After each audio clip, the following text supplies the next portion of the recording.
Vemos lo que tenemos alguna razón para ver, sobre todo lo que creemos que vamos a ver.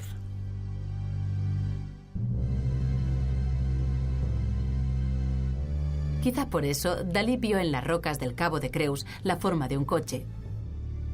Pero ese automóvil fósil habría de llegar muy lejos. En la Exposición Internacional del Surrealismo se convirtió en el taxi lluvioso. El taxi es el escenario de un atentado. En su interior hay una modelo desnuda, un oriental enigmático y un chofer con manos de plata.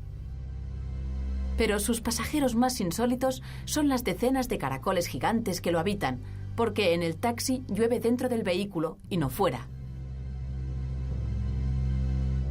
Cuando la General Motors le pidió que diseñara un modelo de Cadillac, Dalí se inspiró en un comentario de uno de los personajes de su novela Rostros ocultos. Los nuevos coches aerodinámicos están demasiado desnudos y resulta molesto mirarlos.